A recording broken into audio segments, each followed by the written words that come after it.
Going through a lot, but my two business units, and as you can hear, we use Slack, and so my Slack messages are going off, which means I got a little time to be blogging with y'all. As a HR business partner, you can be pulled into multiple different directions. Now, luckily, this manager, I'm pretty confident on what she needs.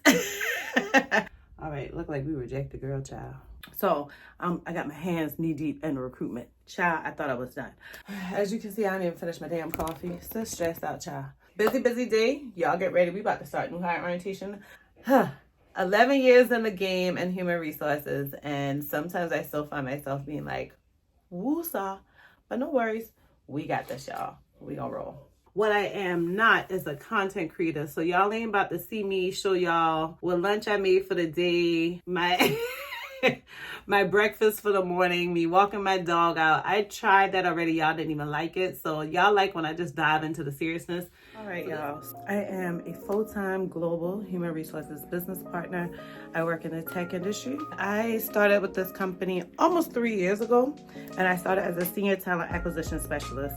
So now I have been promoted, migrated over to HRBP, and I will put the link into the video to give you guys like the day in the life of me working remotely as a global senior talent acquisition specialist.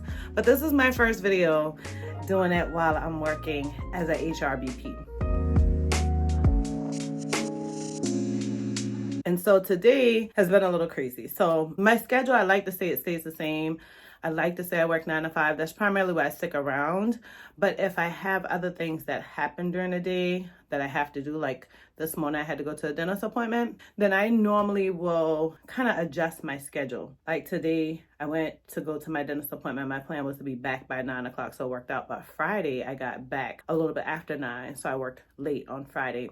But primarily, I have 2 business units. And so my 2 business units is our sales team. We kind of call them commercial team. We call them revenue team, but the sales folks. So that's all the folks that bring in business, anywhere from our business development executives, business development representatives, and then they send them into our growth team. Our growth account executives are primarily like our first touch salesperson. When they leave from that, then they go into what we call regular account executives. Throughout the whole thing, our client success team is constantly making sure that we're doing what we should do. And then when they leave from just our regular AEs, which we have account executives not only in the US, but also in the UK. We used to have some in Australia, but now it's primarily the US and the UK. And then those account executives can work up to what we call strategic account executives. So that's that team, right? So in that team, ironically, our marketing team is in that team. We have our CS team in there. We have all of our sales teams in there. I think I went over everything. My second business unit that I support is also our content and audience team. So we are a unique company that has a community of experts in the IT field. We kind of have our content and audience team constantly manage that community. They get on different email lists than someone that's already bought from us. Most of these people have bought from us too. They also work on like our blogs, our social media, our webinars that we do before clients, our data that we get from all of our data resources. And so those are my 2 business units, right? Going through a lot, but my 2 business units, and as you can hear, we use Slack. And so my Slack messages are going off, which means I got a little time to be blogging with y'all. As a HR business partner, you can be pulled into multiple different directions. Now, luckily, this manager, I'm pretty confident on what she needs. So I'm going to jump to her in just a second. But as a HR business partner, you're supporting all aspects of these business units. Both of them are a little over 100 employees. So I have around 250 employees that I support between the entire org. That's where I'm managing performance reviews, performance improvement, onboarding, exiting, system accesses with our IT team to like confirm who needs access. Right now, I'm helping this manager on some recruitment issues because she's going out on maternity leave, and her manager that's overseeing this position, he is brand new into his management role. And so I'm a little concerned about not having enough time for the new hire to get acclimated with both people. So I got my hands knee deep in recruitment. Child, I thought I was done, but that ain't where we at. And that's what happens as a HRBP sometimes. Sometimes you find yourself getting kind of knee deep in the areas because you know how it needs to support your team. And you're really responsible for your team having all HR support. Even if I can be like, yo, talent acquisition handles that, learning and development handles that. At the end of the day, it's my business unit, and I need to make sure that we're in alignment to make everything go smooth. So I started on time today. The biggest issue that I'm having that's giving me heart palpitations is my website has some malware and spam on it. And so I've been working with Bluehost, who is my hosting site. And so they're wiping all of that out. Thank goodness. So just know I've been stressed out a bit with that, and my screen's going dark, so I want to stop it from going dark because I don't feel like logging in again. I'm gonna pretty much let you guys kind of see what I'm doing. So today we just had a recruitment meeting. I'm so sorry, I meant to have you guys watch it, but we have our recruitment meetings on Mondays where us as HRBPs, we just kind of sit in on those meetings to make sure we know the recruitment updates. Like if we see there's an issue, like a position's going kind of slow or messages are kind of being crossed, we're that person to make sure that all the messages are the same and to make sure that they know what kind of speed to move at with our recruitment. All right, so now that we've had the recruitment meeting, and I'm gonna turn y'all a little bit. Let's see, I don't use this thing too often.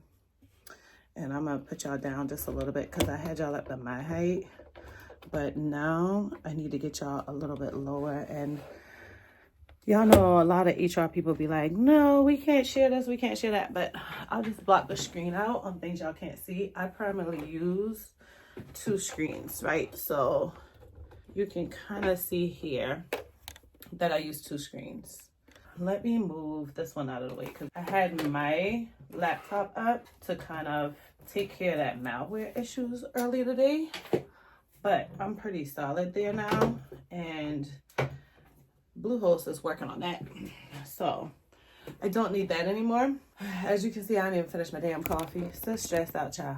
This is my work laptop, and then this is the second screen to it. So I primarily keep my Slack here. And let me close this out. It's got some sensitive information. This is where I'm using Calendly primarily to jump on some of these screenings. So as you can see in the tech industry, we got a shit ton of tabs open. I don't know if you guys can see it, but that's just our life, child. Tabs everywhere. And you can see that we are a Google company. So we primarily use Google emails. We use links. We use the Drive. We use Google Meet. We rarely use Zoom. If we use Zoom, it's because we expect it to be a super big meeting. For all of our regular meetings, we use Zoom. So we have not had an executive leader for both of my business units since Q4 of 2023. Interesting, because usually you have like one point of contact to take care of a lot of things. But when you don't have an executive leader, our CEO supports that. But obviously he has a lot on his plate. So it does put me into like just being like the initial point of contact for so many things. And like being that herder of messages, like that shepherd of great initiatives, and making sure it stays in alignment with like our business goals, our business objectives, and things like that. It's been pretty crazy with both of them. We got a new executive leader for our content audience team probably about 2 or 3 weeks ago. So I've been working with her a lot. She's in California, I'm in South Carolina. So we're in 2 different time zones, which has really caused me some pretty late days, especially on Friday, because we both have more open time on Friday. We pretty much redesigned her organization. We kind of identified our critical roles that need to be filled. We have totally looked at skip level interviews that I've done with her team and look at the results of those to help us navigate, as well as her doing some individual meetings with different managers and employees to kind of verify how we can help and how we can improve this department and improve like our overall company goals for this department. And so now today, our new VP of sales is starting. And so she just finished a call with IT where they're setting up on her IT accesses. And when she's done with that, I always give my new hires about 30 minutes to kind of get acclimated with their IT. Like they're not all the way acclimated, right? But I just want them to like know where to find the foundational stuff before they jump on a call with me and make sure some things work. Now her and I are about to jump on her orientation call where we're going to go through a lot. So I'm going to record that for you guys and let you guys kind of see what that is. Overall, I go over a deck where I talk about the company as a whole. Then I'll go over specifically our org and how we fit in with the entire company. And then I'll go over a lot of HR policies, benefits, things like that.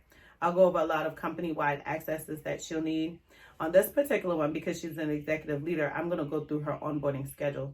Typically, I leave that for hiring managers to have the first call after I'm done to go over what that new hire's onboarding schedule is going to look like. So Busy day. Y'all get ready. We about to start new hire orientation. I'm gonna get y'all set up because when I'm done with that, I have a ton of Slack messages I need to respond to. I've been trying to stay up on them. I have a couple meetings I need to schedule, and then I obviously am gonna tap in with her and make sure like all of her accesses are good. So that's pretty much where we are. New hire onboarding day. Whenever I have a new hire on Monday, I try my hardest to leave my focus just on my new hire. Like I try to just tap on small things. Like I've had a contractor that needed to be offboarded, so I did that because that takes me just a couple minutes. And then recruitment is always on Monday, so I always try to tap in with that. But I try to keep Monday as my day that I'm open for the new hire. I pretty much kind of keep track of everything by just a running doc that I have on Google Drive, where I just kind of have a running checklist that I'm constantly like checking off. Like, okay, done. So I'll review that and make sure we're good to check on some emails already, y'all. So 11 years in the game and human resources, and sometimes I still find myself being like, woo-saw, but no worries, we got this, y'all. We gonna roll.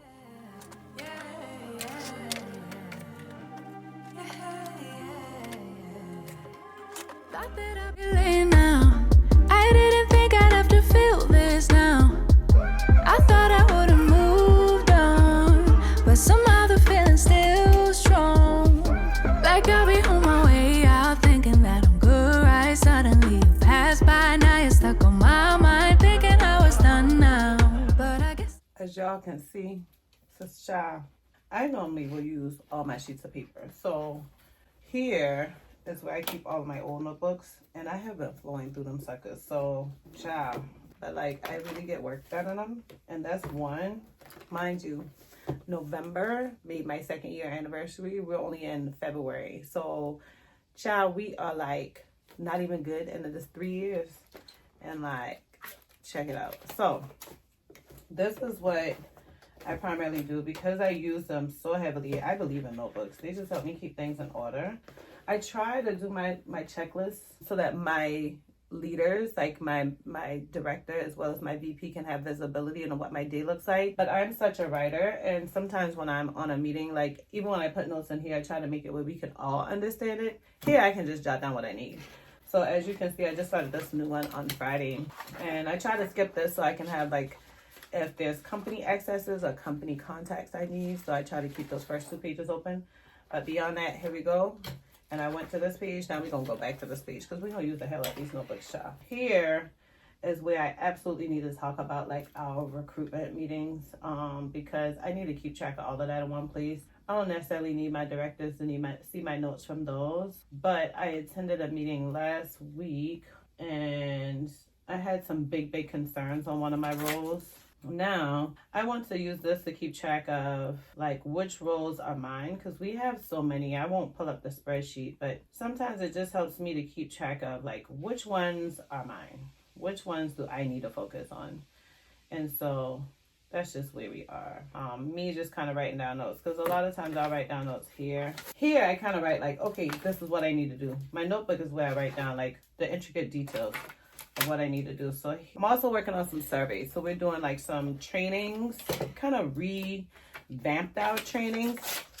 And since we revamped our trainings, we want to get feedback. And anytime you do trainings, anytime you do something that includes your employees, you always want to get feedback from them. That's how you know if you're doing it well. You can't just be like, okay, we already did the training. They shouldn't be having that wrong. Nope, wrong.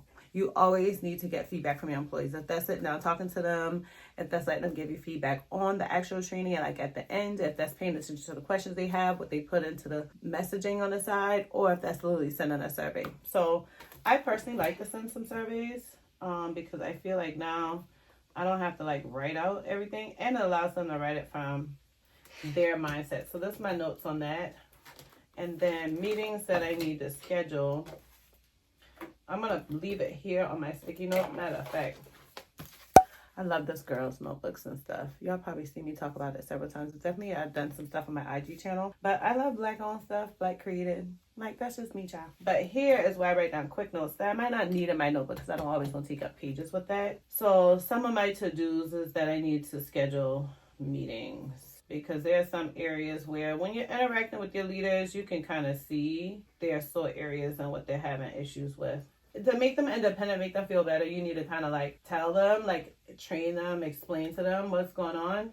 And some of them, I'm just like, hold on, I already sent you this and you're still asking me questions, which means no one's ever trained you on what this is. So one thing in particular is an ECF, which is an employee change form. So let's say we're changing an employee's title, we're changing their comp, we're changing who they're reporting to. When we're changing things like that, then you always want to have a form that tells about those changes, why those changes are happening, and like who all approved those trainings or those changes.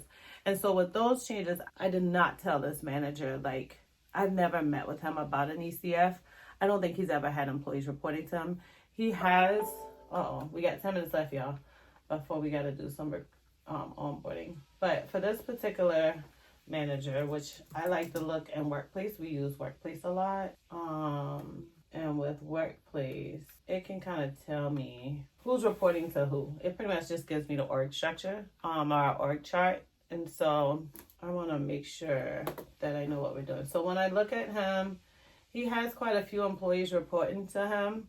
And it makes me a little nervous that he doesn't know what ECFs are. Because if we make changes with any of these other people, like I need him to be able to read the ECF. So I have another manager. He's doing the training, right? So he's doing the training that we revamped. And he always wants surveys, which I think is amazing. But he needs to know the timing to ask for them. We need to make sure we have the right people in. So far, I'm very nervous that we don't have the right people that we're sending the surveys to, because the surveys will tell us like our success rate. If we're sending it to people who didn't attend the survey, who didn't attend the training, now they won't complete the survey. And it really skews your success rates or your lack of success. So you can't really look at the data on it when you don't have the right people in it. So I want to sit down and have a conversation with him on that, because every time he does these trainings, the day of, he sends me a message saying, hey, can we send that survey? And I'm okay, but I like to know a heads up, because sometimes I'm working on some hot topics with other people. Second thing is, one time he asked me to do a shit ton of changes on this survey right before I launched it, which I'm like, dude, this ain't gonna work. You got me running crazy. So we're gonna have a couple things on that. Now this I'll use to help me remember what meetings I need to schedule, but I'm also gonna do this to help me with any onboarding I need to do with our new hire. And so I think that she's gonna be pretty easy, but just in case I have to do anything with her. Alrighty, so I'm gonna tell her hiring manager I'm about to onboard her. And so I know he's been super excited about her starting, which they all should be all the time. But I just like to let them know like what's going on. So what I'm going to do is I'll let him know that I plan for it to end at 1:30. Just in case he wants to touch in with her. No biggie. I don't do this all the time, but he's a new manager that joined our team Q4 last year, so I want to make sure he knows what we're doing. Alrighty, and then now I can clear out my calendar for some of these calendar invites that I've gotten, because I literally don't need them. I'm going to just make sure my water's good and just like rest my mind for 2 seconds before we jump on this next one. I'll tell you a bit about who our executive leadership team is, because you will have several different meetings. If you don't have, and I'll look at this at the end, I want to just peep at your calendar, because I have our intern that's going to like schedule everything. So I'm not used to that. I want to just make sure we're good to go. And then I'll tell you a bit about our HR team, our HR mission as it stands. I would imagine it may change as we have more brand identity. Of you, of you, of you.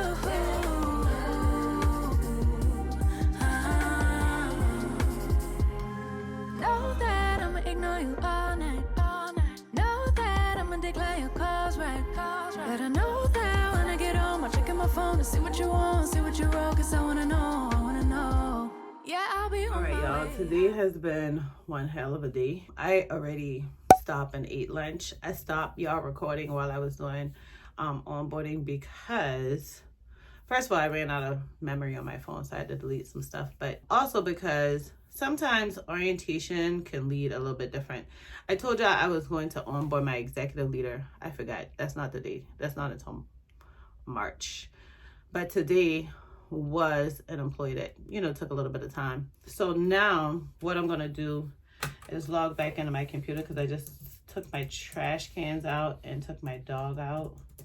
And so now I just need to log into the system and go into the system because I have a candidate who applied for one of my roles that one of my managers is trying to get filled.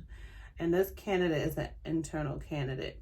So they obviously sent over their resume to the hiring manager, which is cool. The only thing is she wanted to verify that this candidate applied through the system as well. So I'm going to look into the system just to make sure. So this kind of works for me where it works out pretty good that I have like multiple accesses, or that I started here in TA, because now I don't have to send this to the TA team to be like, yo, did so-and-so apply? I can just check myself, and that makes life so much easier. And so she did apply. Oh my goodness.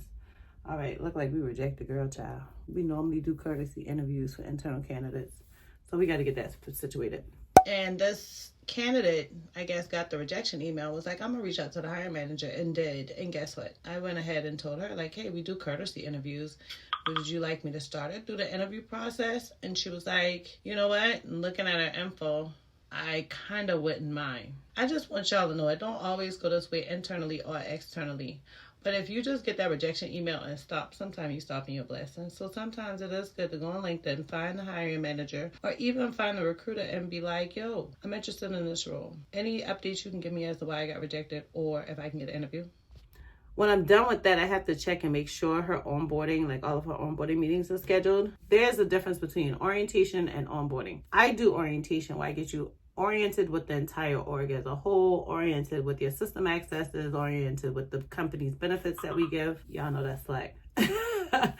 But the hiring managers do onboarding. So what we're trying to do is get them acclimated with that, because they haven't really been trained into what onboarding versus orientation is. We discovered in our new hire onboarding surveys that a lot of people felt like they weren't getting onboarded properly, or they weren't getting the right training. And then through our skip level surveys, we found out that a lot of people didn't feel like they knew who to contact for different things. We work remote, so it's kind of expected, but it's also something we need to figure out and fix, because it does mess with your employee engagement, right? Now you feel kind of alone, like you're on an island, you don't know who to call. Because of getting those survey results and getting those skip level interview responses, we are now kind of hand-holding our managers into onboarding. The other HRBP and myself, we're going to conduct trainings to teach them the difference and give them some templates and resources so that they can start that process themselves. Once we get them acclimated, we'll stop hand-holding them. But for right now, I already added some more things to my schedule, because after I got off that call, I had quite a few things that came up, primarily in Slack messages. So I'm gonna just go back to my checklist and see that I have some things I need to do for sales, some things I need to talk to my VP about, and then also some things I need to do for content and audience. And so I've been like responding to all my Slack messages when I wasn't recording. So I got a couple more I need to respond to. Let me do that real quick. You can't tell me a damn thing. I'm lost. All right, one more. I usually try to check in with my new hires once I bring them on board, to just like be like, hope your day went well. If you got any other questions, let me know. And if they ask for stuff during onboarding, I tell them I get it back to them later. So I got her back everything she was asking for while I wasn't recording. Sometimes I do some of those things while I'm eating lunch and watching TV. I usually watch TV, eat lunch all the same times. And sometimes if it's a quick Slack message, some quick things I can find, then I do that. So I knocked that out earlier. I think it feels a lot like freedom when I lose my hope. Alrighty, and so now I'm caught up for the most part on Slack messages. I have the onboarding done. That was the thing I was telling y'all we holding their hands on. So our intern is scheduling the rest of those, which is great. I already sent her list. I can check this off too. Now I need to work on like my monthly dashboards for each of my business units, because we try to give our executive leaders like an overview of what's going on with their organization from the people standpoint and learning and development or training standpoint, which HR provides. So I'm going to knock those things out. And then I got some other stuff I need to do that's going to be like all typing and going forward. What I am is an HRBP, a human resources professional who has started a YouTube channel trying to teach others how to do HR, how to get acclimated, how to get that comfort level, how to get just so many different things that I just felt like I wasn't taught. I didn't have my hand held as I grew my career. What I am not is a content creator. So y'all ain't about to see me show y'all what lunch I made for the day, my my breakfast for the morning, me walking my dog out. I tried that already. Y'all didn't even like it. So y'all like when I just dive into the seriousness. So this video is already pretty long, so I'm going to end it right here. Y'all do me a favor though. If y'all like these videos, then definitely let me know if you like them. Otherwise, I look in the analytics. If I'm not getting a ton of views, my average view duration is low, my click-through rate is low, my impressions doesn't add up to my views, then that's usually enough for me to stop. But if you guys give me comments, y'all hit the like button, y'all watch to the end, then that tells YouTube you like it. That also tells my analytics you like it. With that being said, I'll continue to do more of them, but I don't want to do more what y'all not looking for. We have some amazing videos lined up. I just snuck this one in here because I had an onboarding day.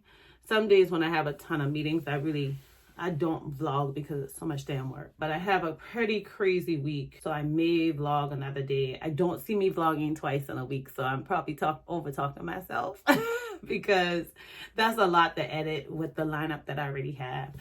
I'll probably do some more. Tell me if there's anything specific you guys want to see that I do, and I'll do a video on it. Until then, if y'all not watching Heyyy HR video, y'all know what I'm about to say. I cannot wait to see y'all on another video. On my next video. How about that? Alrighty, have a good day, y'all.